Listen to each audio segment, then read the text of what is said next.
বেদশাস্ত্রে সপ্তপুরীর উল্লেখ পাওয়া যায়। এই সপ্তপুরী অর্থাৎ 7টি নগর বা শহরে বাস বা শরীর ত্যাগ করলে ব্যক্তি মোক্ষ লাভ করে, জন্ম মৃত্যুর বন্ধন থেকে মুক্তি পায় সেই ব্যক্তি। পৌরাণিক কাহিনীতে এমনই 7টি মোক্ষদায়িনী নগরের উল্লেখ রয়েছে। এগুলো সপ্তপুরী নামে পরিচিত। এই স্থানে তীর্থযাত্রা করলে ব্যক্তির পাপ মুক্তি ঘটে। পাশাপাশি এই স্থানে প্রাণ ত্যাগ করলে আত্মা বৈকুণ্ঠ ধামের উদ্দেশ্যে যাত্রা করে। পুরাণে উল্লেখিত এই সপ্তপুরী সম্পর্কে তাহলে চলুন আজকের এই ভিডিওর মাধ্যমে জেনে নেওয়া যাক। হরিদ্বার নগরী। সপ্তপুরীর মধ্যে প্রথম হলো হরিদ্বার।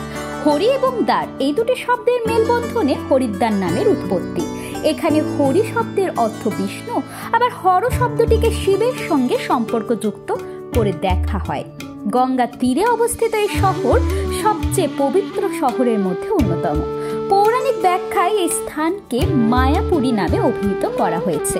মোক্ষ লাভের জন্য এখানে প্রচুর ভক্তের সমাগম হয়।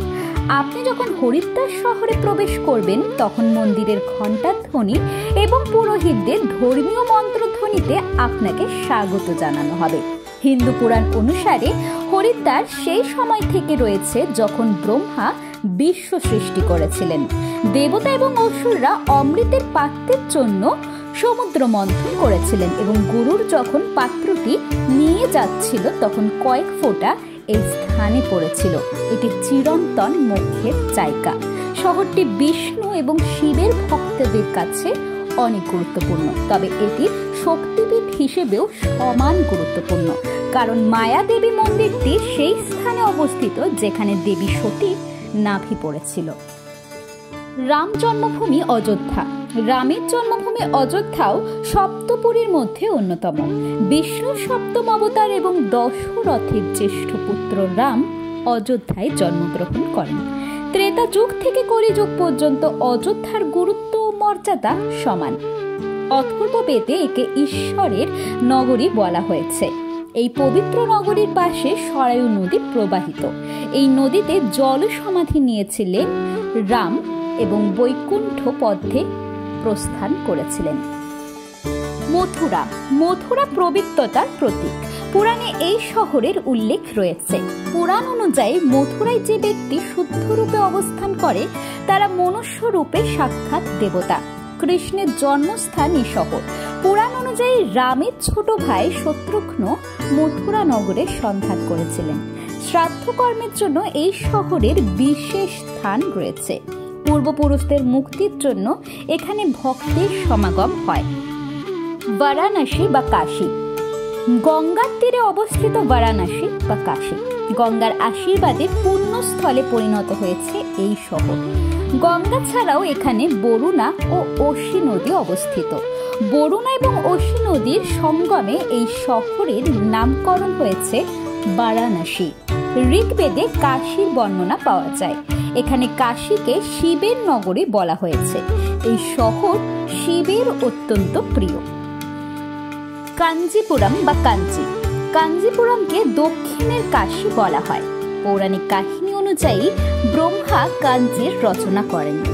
এই স্থানে ব্রহ্মা দেবীর দর্শনের জন্য তপস্যা করেছিলেন। মৌর্য বংশের আধিপত্য এখানেই ছিল। এর পাশাপাশি বুদ্ধের উপস্থিতি এই নগরীকে পবিত্র করে তোলে। উজ্জয়িনী। উজ্জয়িনীর পৌরাণিক নাম অবন্তিকা।